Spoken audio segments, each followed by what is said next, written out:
Hello dear students, आज अपन probability का जो एक्सरसाइज है वो स्टार्ट करते हैं। प्रोबेबिलिटी एनसीईआरटी बुक में 13th एक्सरसाइज है और आरबीसी बुक में 16th एक्सरसाइज है। 12th क्लास की प्रोबेबिलिटी को अच्छे से समझने के लिए ये नेसेसरी है बेटा कि आपको 11th क्लास के जो कंसेप्ट हैं वो आते हों।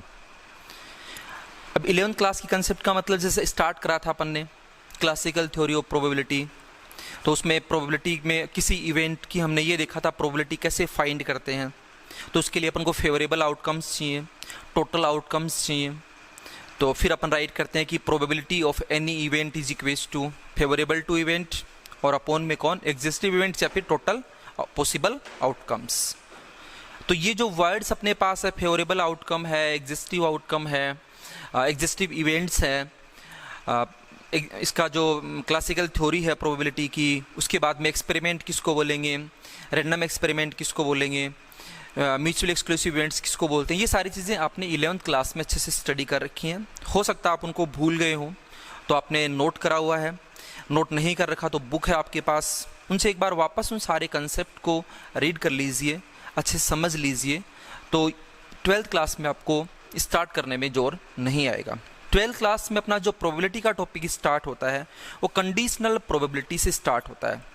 एक तो अपन सिंपल प्रोबेबिलिटी फाइंड करते हैं कि कोई एक्सपेरिमेंट अपन ने करा और उसमें किसी इवेंट की हमने क्या फाइंड आउट कर ली, प्रोबेबिलिटी फाइंड आउट कर ली। कंडीशनल प्रोबेबिलिटी का सिंपल सा मीनिंग ये होगा कि कंडीशन के बिहाफ पे अपन क्या फाइंड करेंगे, यहाँ पे किसी इवेंट की प्रोबेबिलिटी मींस एक इवेंट हो जाए, उस इवेंट के बिहाफ पे किसी दूसरी इवेंट की हमें क्या फाइंड करनी है प्रोबेबिलिटी, ये कंडीशनल प्रोबेबिलिटी होती है। ठीक है, उसके लिए पहले अपन एक एग्जांपल के थ्रू इसको समझते हैं, उसके बाद इसकी डेफिनेशन राइट करते हैं। तो अपन क्या करते हैं, सबसे पहले एक डाई को थ्रो करते हैं, एक डाई को रोल करते हैं। तो जब डाई को अपन थ्रो करेंगे तो जो सैंपल स्पेस बनेगा, सैंपल स्पेस किसका होता है बेटा, किसी भी एक्सपेरिमेंट को अपन करें और उस एक्सपेरिमेंट के जो टोटल पॉसिबल आउटकम्स होंगे, उन पॉसिबल आउटकम्स का जो सेट बनेगा, उस सेट को अपन क्या बोलते हैं यहाँ पर, सैंपल स्पेस।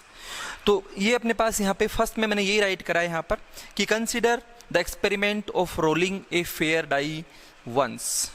एक फेयर डाई को अपन को वन टाइम, एक बार क्या करना है, थ्रो करना है। जब थ्रो करेंगे तो अपने पास क्या बनाएंगे यहाँ से, सैंपल स्पेस। सैंपल स्पेस जो आएगा वो डाई थ्रो करने से पता आप लोगों को कौन कौन पॉसिबल आउटकम्स होते हैं, 1 2 3 4 5 एंड 6। तो ये अपने पास यहाँ पे क्या बन गया, सैंपल स्पेस। अब इसमें मैंने 3 इवेंट्स बनाई हैं। इवेंट E1, इसमें क्या राइट करा है कि an even number shows up। तो इवन नंबर कौन कौन से हैं, 2 4 6 मीन्स ये जो इवेंट अपन बना रहे हैं इसके फेवर में कौन कौन आ सकता है। एक तो 2, अगर ए पेयर हो तो 2 भी इसमें इंक्लूड होगा, 4 और क्या होगा अपने पास 6 होगा। तो इवन में अपने पास क्या बनेगा, 2 4 6। अब इसकी सिंपल प्रोबेबिलिटी अपन यहाँ से फाइंड कर लेते हैं। तो प्रोबेबिलिटी ऑफ इवन, तो favourable outcomes to event even, कितने इसमें फेवर में है, 3। टोटल पॉसिबल आउटकम्स कितने हैं, 6। तो प्रोबेबिलिटी ऑफ इवन इज 3/6 और जब इसको सोल्व करेंगे तो अपने पास क्या आ जाएगा, 1/2। एक दूसरी इवेंट लिए बेटा यहाँ से कि ये multiple of 3 shows up। Multiple of 3 कौन कौन होगा इस सैंपल स्पेस में, 3 एंड 6, वो E2 में आ जाएगा। अब अपन को E2 की प्रोबेबिलिटी फाइंड करनी है, वो कर लेंगे अपन। तो E2 के फेवर में कितने आउटकम्स हैं, 2, टोटल कितने हैं 6, तो 2/6 मीन्स 1/3।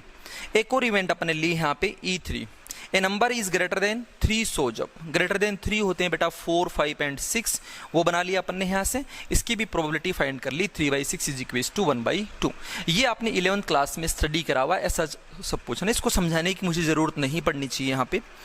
अब इसके बाद अपन को कंडीशनल प्रोबेबिलिटी में जाना है। उस चीज़ के लिए देखिए आप यहाँ पे क्वेश्चन अपन बना रहे हैं। यहाँ पे क्वेश्चन क्या है कि what is the probability of occurrence of E2। किस बात की प्रोबेबिलिटी पूछ रहे हैं यहाँ पे, what is the probability of occurrence of E2। E2 के अकर होने की क्या बताइए आप, प्रोबेबिलिटी। और कब बतानी है, when it is given that E1 has occurred. It means कौन सी इवेंट अकर हो चुकी है, E1। अब इस चीज का पहले मीनिंग समझिए आप। हमने किसको रोल करा था, यहाँ पर डाई को रोल करा था, रोल किया तब अपने पास ये क्या बना था, सैंपल स्पेस लेकिन ये यहाँ पे जो क्वेश्चन अराइज हुआ है उसमें इसने क्या बोला है, इवन हैज अकर्ड। एक डाई को जब हम रोल कर रहे हैं तो कौन सी इवेंट अकर हुई, इवन। इवन अकर होने का मीनिंग ये हुआ कि डाई को रोल करने पर कौन कौन से आउटकम्स ही यहाँ पे आ सकते हैं, 2 4 6, ये कंडीशन बोल रही है यहाँ पर। तो ये देखो इसने राइट करा ना कि when it is given that means ये गिवन है कि ये इवेंट हो चुकी है। इट मीन्स डाई को रोल करने पर अपने पास कौन कौन पॉसिबल है अपीयर होना, 2 4 6। इट मीन्स कौन अपीयर नहीं हो सकता है, 1 3 5 अपीयर नहीं हो सकता है। ये इसने कंडीशन लगा दी यहाँ पे। समझ में आ गई आपको ये बात, क्या कंडीशन अप्लाई करी इसने यहाँ पर कि डाई को रोल करने पर कौन सी इवेंट हो चुकी, इवन। इवन होने का मतलब कौन कौन ही अपीयर हो सकता है, 2 4 6 कौन नहीं होगा, 1 3 5 होगा ही नहीं। इट मीन्स इस सिचुएशन में इवन अकर होने का मीनिंग ये हुआ कि अपने पास डाई को रोल करने पर या तो 2 अपीयर होगा या तो 4 अपीयर होगा या तो फिर कौन अपीयर होगा, 6 अपीयर होगा। इस कंडीशन के बिहाफ पर आप प्रोबेबिलिटी फाइंड कीजिए किसकी, E2 की। समझ में आ गई आपको बात। तो ये जो E2 की प्रोबेबिलिटी है जो राइट करा मैंने नीचे कि this probability of E2 is called conditional probability of E2 when even has occurred. समझ में आ गया या नहीं समझ में आया, एक बार फिर से समझा रहा हूं। देखिए आप क्या बोला है इसने क्वेश्चन में अपने को कि what is the probability of occurrence of E2। Direct पूछता तो अपन यहां से सोल्व कर लेते हैं इसको, बट कंडीशन इसने यहां से स्टार्ट करी है। देखो कि when it is given that event has occurred means event occur हुई, इवन अकर हो चुकी, तब आप बताओ किसकी प्रोबेबिलिटी, E2 की। Such type of probability is called conditional probability. ठीक है, ये मैंने नीचे राइट कर दिया तो आप लोग इसको राइट कर लेंगे, ये पूरा आपको राइट ही करना है बेटा। तो ये हो चुका। अब अपन को E2 की क्या चाहिए, प्रोबेबिलिटी चाहिए। तो अब अपन एक बार E2 राइट कर लेते हैं। E2 में अपने पास कौन कौन आएगा यहाँ पे, 3 और 6। अब देखिए आप यहां से हमें किसकी प्रोबेबिलिटी फाइंड करनी है, E2 की प्रोबेबिलिटी फाइंड करनी है। तो प्रोबेबिलिटी ऑफ E2 कब करनी है, when even has occurred, it is condition. तो इसको राइट अपन ऐसे करते हैं P of E2 upon E1, या फिर अपन इसको ऐसे राइट करेंगे P ऑफ E2 E1, ये दूसरा सिंबल हो गया अपने पास इसका यहां पर, समझ में आगे होंगे। या फिर इसको अपन ऐसे राइट करते हैं यहां पर प्रोबेबिलिटी ऑफ E2, और ये ऐसे स्ट्रेट लाइन यहां पे करके यहां पे क्या आ जाएगा अपने पास E1। कोई सा भी एक सिंबल अपन यहां पे यूज करेंगे। तो मैं ये वाला सिंबल यहां पे यूज कर रहा हूं। अब समझना क्या अपने को कि भी डाई को हमने रोल करा, कंडीशन क्या लगाए कि भाई यही अपीयर हो सकते हैं, और तब हमें किसकी प्रोबेबिलिटी फाइंड करनी है, E2 की। अब देखिए आप यहां से क्या राइट करेंगे अपन कि favourable outcomes to event E2, to event E2 upon total possible outcomes, total possible outcomes या एग्जिस्टिव इवेंट्स। अब यहाँ E2 में के फेवर में जो आउटकम्स उनको देखिए, E2 में कौन कौन है, 3 और 6। बट क्या 3 फेवर करेगा यहाँ पर, नहीं करेगा। क्यों नहीं करेगा, क्योंकि कंडीशन क्या है, डाई को रोल करने पर कौन सी इवेंट अकर हुई, E1, और E1 में कौन नहीं है, 3 है ही नहीं। इट मीन्स 3 तो आ ही नहीं सकता है, 3 नहीं आ सकता है। तो फिर 3 को अपन काउंट कैसे कर सकते हैं फेवरेबल आउटकम्स में, किस कौन ही आ सकता है यहाँ पे, 6 ही आ सकता है, क्योंकि ये तो इसने बोला है कि ये आ सकते हैं बस डाई को रोल करने पर, और ये आ सकते हैं। इट मीन्स कौन नहीं आएगा यहाँ पे, 3 नहीं आएगा। 3 नहीं आएगा तो E2 के फेवर में ओनली 1 आउटकम, दैट इज 6। ठीक है, तो 1 हुआ, तो ये हो गया 1। अपोन में आए अपन, अपोन में आएंगे तो टोटल पॉसिबल आउटकम्स। अब ये तो अपन ले नहीं सकते हैं टोटल पॉसिबल आउटकम्स, क्यों नहीं लेंगे अपन, क्योंकि इसने बोला है यहाँ पर क्या है कि E1 has occurred, it means यही अपीयर हो सकते हैं बस। तो टोटल पॉसिबल आउटकम्स तो ये होंगे अपने पास अब, और ये कितने यहाँ पे 3, तो ये आ जाएगा 1/3। ये प्रोबेबिलिटी हो गई किसकी, E2 की, जब कौन सी इवेंट ऑलरेडी अकर्ड है, E1। इस टाइप की जो प्रोबेबिलिटी होती है उसको अपन क्या बोलते हैं यहाँ पर, कंडीशनल प्रोबेबिलिटी बोलते हैं। ठीक है, अब चलिए ये तो हो गया सिंपल मेथड अपने पास। अब इसी को अपन फॉर्मूले में कन्वर्ट करते हैं। तो यहाँ ध्यान दीजिए आप, यदि मैं E1 और E2 को यहाँ से इंटरसेक्ट लेना चाहूँ तो E1 इंटरसेक्शन E2 में कौन आएगा मेरे पास, देखिए आप लोग ढंग से इसको 6 ही आएगा, क्योंकि 3 तो अपीयर हो ही नहीं सकता था, तो आ ही नहीं सकता यहाँ पे। तो E1 इंटरसेक्शन E2 में कौन आएगा, 6। इट मीन्स 1 आउटकम आ गया। तो यहाँ पे अपन क्या राइट कर सकते हैं कि number of elements in E1 intersection E2 and upon number of elements, कौन सी इवेंट अक्कर हुई थी E1, तो number of event elements in event E1। अब इसको अपन डिवाइड कर लेते हैं यहाँ पर किससे, सैंपल स्पेस से, क्योंकि अपन को क्या बनाना है यहाँ पे फॉर्मूला, फॉर्मूले के लिए अपन को कहाँ ही जाना पड़ेगा यहाँ पर सैंपल स्पेस में। तो इसको अपन ने डिवाइड कर लिया यहाँ पर n of E1 intersection E2 को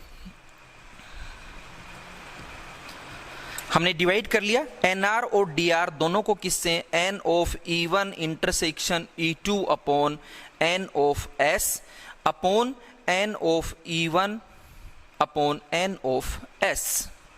अब यहाँ इस पे ध्यान दो, ये क्या है, E1 इंटरसेक्शन E2 के फेवर में जो एलिमेंट है 1 अपॉन में n of S mean sample space के टोटल आउटकम्स आ जाएंगे यहाँ पर।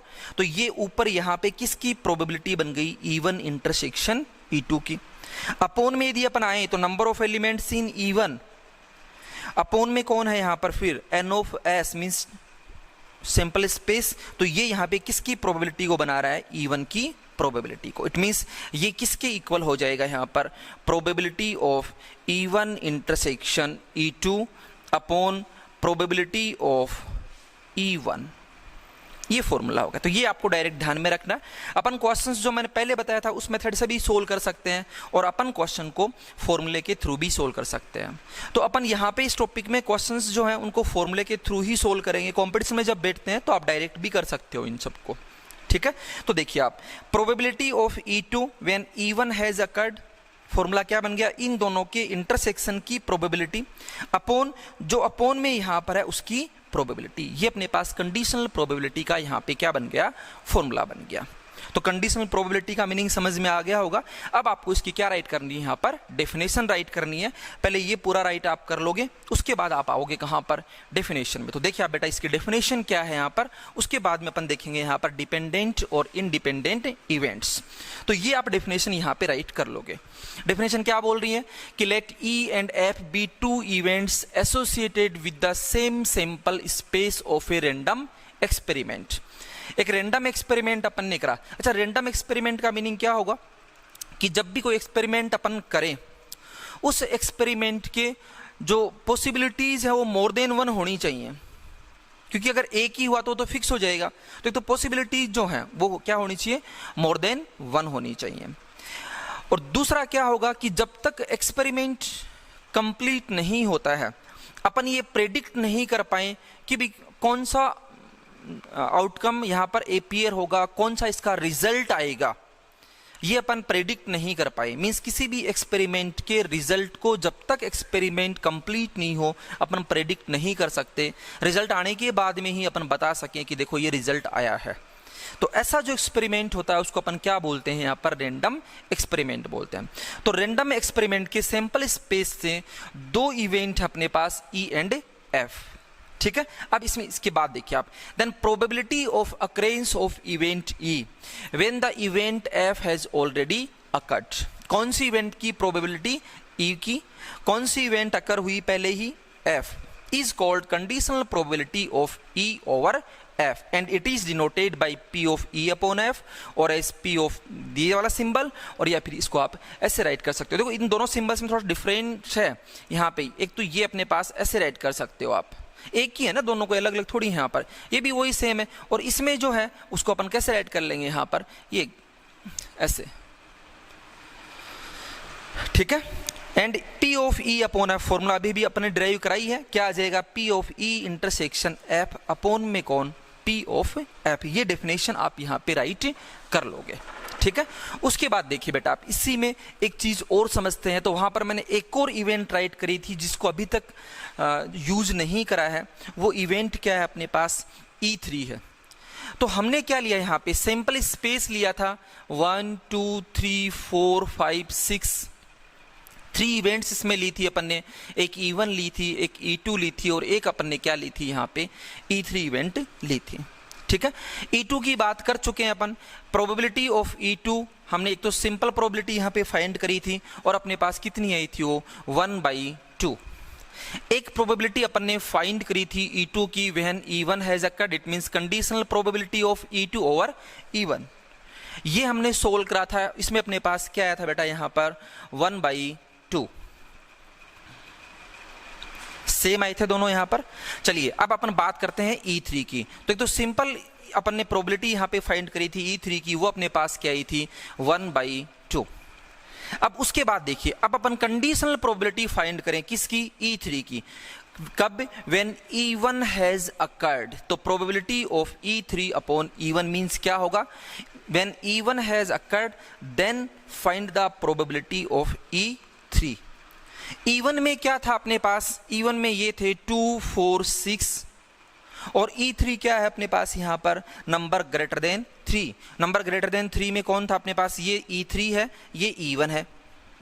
यहां पे कौन था अपने पास 4, 5, 6। अब अपन कंडीशनल प्रोबेबिलिटी फाइंड करना चाह रहे हैं, तो एक तो डायरेक्ट कर सकते हैं अपन कि probability of E3 upon E1 is equals to, कौन सी इवेंट अकर हुई, ये।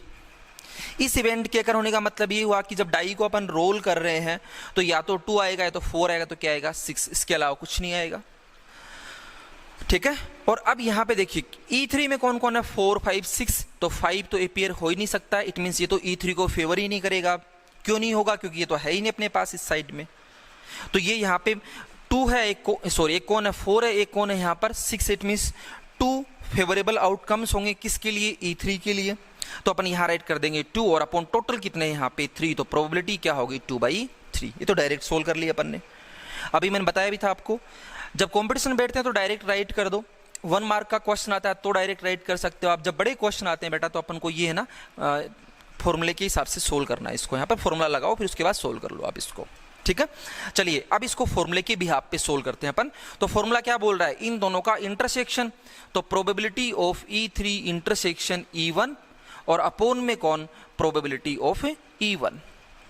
E3 इंटरसेक्शन E1 ये अपन को फाइंड करना पड़ेगा, तो अपन फाइंड कर लेते हैं। E3 intersection E1 it is equals to, common element check कर लो कौन कौन है, 4 और 6। तो 4, 6। अब जब फॉर्मूला अप्लाई कर रहे हैं तो अपन को प्रोबेबिलिटी कहां से फाइंड करनी है, फ्रॉम सैंपल स्पेस। ये चीज मैंने उधर समझाई थी आपको। तो अब इसमें कितने हैं यहाँ पर फेवरेबल आउटकम्स 2 और अपॉन टोटल कितना अपने पास सैंपल स्पेस में 6 अपॉन E1 में है 3 अपॉन 6। तो ये 6 तो कैंसिल हो जाएगा और हमें यहाँ पे क्या मिलेगा 2/3 मिलेगा। अब देखिए आप इस चीज को यहाँ पे, ये यहाँ पे कितना आया 2/3। ये समझ में आ गया होगा। इसको इरेज कर देता हूं क्योंकि अपन को जो नया टॉपिक समझना है वो टॉपिक यहां से समझना है। यहाँ पे हमने E2 की सिंपल प्रोबेबिलिटी फाइंड करी थी, बिना किसी कंडीशन के फाइंड करी थी, क्या आई 1/2 आई। यहाँ पे अपन ने E2 की प्रोबेबिलिटी फाइंड करी थी व्हेन E1 हैज अकर्ड, तब भी अपने पास क्या आ रही है 1/2। इट मींस E1 अकर हो चाहे नहीं हो, भाई यहाँ तो E1 अकर नहीं हो रही थी, कोई कंडीशन नहीं थी, तब भी E2 की प्रोबेबिलिटी क्या है 1/2। यहाँ पर E1 हुई, उसके बाद अपन ने E2 की प्रोबेबिलिटी फाइंड करी, तब भी क्या निकल के आई अपने पास 1/2। मीन्स सेम आ रही हैं कि नहीं आ रही हैं, आ रही हैं सेम। इट मीन्स E1 के अकर होने और E1 के अकर नहीं होने का E2 पे कोई अफेक्ट नहीं हो रहा है। इस टाइप की जो इवेंट्स होती हैं उनको अपन बोलते हैं इंडिपेंडेंट इवेंट्स। क्लियर। यहां आते हैं, देखिए अपन यहां हमने E3 की प्रोबेबिलिटी फाइंड करी, क्या आई 1/2। यहां पर भी हमने E3 की प्रोबेबिलिटी फाइंड करी है, बट कब करी when E1 has occurred. E1 के अकर होने के बाद किसकी प्रोबेबिलिटी फाइंड करी अपन ने E3 की, क्या आई अपने पास 2/3, जबकि इधर कितनी आ रही है 1/2। इट मींस यहां पर E1 के होने का E3 पे कोई अफेक्ट हुआ कि नहीं हुआ, आप देख पा रहे हो। अगर अफेक्ट नहीं होता तो 1/2 ही आती है यहां पर प्रोबेबिलिटी, बट प्रोबेबिलिटी चेंज हुई कि नहीं हुई E3 की व्हेन E1 अकर हुई, तो प्रोबेबिलिटी क्या हो रही है, चेंज हो रही है। इट मींस E3 जो है वो किससे अफेक्टेड है, यहाँ पर E1 से अफेक्टेड है। E1 के होने का E3 पे क्या हो रहा है, कोई प्रभाव हो रहा है यहाँ पर। इस टाइप की जो प्रोबेबिलिटी, इस टाइप की जो इवेंट्स होंगी, उन इवेंट्स को अपन क्या बोलते हैं यहाँ पर, डिपेंडेंट इवेंट्स। क्लियर। अब अपन डिपेंडेंट और इंडिपेंडेंट इवेंट्स की यहाँ पर डेफिनेशन राइट कर लेते हैं। तो हेडिंग डाल दोगे आप लोग, फिर राइट क्या करोगे कि 2 events E1 and E2 are said to be independent events if and only if the occurrence or non-occurrence of one does not affect the probability of occurrence or non-occurrence of the other. समझा दिया ही था आपको इसके बारे में, ये इसकी definition होगी यहाँ पर। अब इसको राइट कैसे करेंगे अपन, अभी जो चीज समझी थी अपन ने वही सेम वापस राइट कर रहे हैं। Probability of E2 upon E1 means E1 के अकर होने पर E2 की प्रोबेबिलिटी और E1 के अकर नहीं होने पर E2 की प्रोबेबिलिटी दोनों कैसी आ रही हैं, सेम। इट मींस E1 हो चाहे E1 नहीं हो, E2 की प्रोबेबिलिटी कैसी होनी है, सेम। इट मींस E1 के अकर होने और नहीं होने का E2 की प्रोबेबिलिटी पे कोई अफेक्ट नहीं हो रहा, सेम यही चीज यहाँ पे है, ठीक है। तो ऐसे इवेंट्स को अपन क्या बोलेंगे यहाँ पर, इंडिपेंडेंट इवेंट्स। और यदि ऐसा नहीं हो तो डिपेंडेंट इवेंट क्या आप राइट कर लेना, ये पूरा होने के बाद वो राइट कर लोगे आप ना, वो मैं बता दूंगा आपको कैसे राइट करनी है। उसके बाद देखिए आप ये जो फॉर्मूला अपन ने बनाया था वो राइट कर लेंगे यहाँ पर, ऐसे यहाँ पे भी राइट कर लेंगे। हालांकि समझना अपनी कोशिश है, इसी समझ लेते हैं इस चीज को। तो यहाँ से अपने पास P of E1 intersection E2 क्या आ गया, P of E1 into P of E2, ठीक है यहाँ तक की बात। तो अगर अपने पास 2 इवेंट्स E1 और E2 हैं और उन दोनों इवेंट्स के लिए अपन प्रोबेबिलिटी फाइंड कर लें, पहले इवेंट E1 की, फिर इवेंट E2 की, फिर इवेंट E1 इंटरसेक्शन E2 की, और हमें क्या मिले, probability of E1 intersection E2 is equal to probability of E1 into probability of E2। तो तब अपन क्या बोलेंगे यहाँ पर कि E1 and E2 are independent. ये पूरा थ्योरेटिकल पोर्शन अपनी हेल्प करी इसने, तब जाकर के अपन ये फॉर्मूला बना पाए यहाँ पर। और अब आपको क्वेश्चन जो सोल्व करने हैं वो इसी फॉर्मूले से सोल्व करने, कंसेप्ट आपकी ये माइंड में क्लियर रहना चाहिए, और क्वेश्चन इस फॉर्मूले से अपन सोल्व करेंगे यहाँ पे। समझ में आ गई आपको बात। अभी तो डिपेंडेंट इवेंट की बात अपन को करनी हो यहाँ पर, तो हम इसी को ले लेते हैं यहाँ पर वापस, और इसमें जो जो राइट करना हो बता रहा हूँ आपको। 2 events E1 and E2 are said to be dependent events if and only if नहीं करेंगे अपन, केवल क्या करेंगे यहाँ पर इफ लिखेंगे। इफ एंड ओनली इफ इसमें ही यूज होगा, यहाँ पर डिपेंडेंट इवेंट में केवल क्या राइट करना अपने को, if the occurrence of non occurrence नहीं राइट करेंगे, क्या राइट करेंगे अपन, if the occurrence of one affect the probability of occurrence of other। फिर बोल रहा हूं क्या राइट करना आपको डिपेंडेंट इवेंट में। 2 events E1 and E2 are said to be dependent events if the occurrence of one affect the probability of occurrence of the other।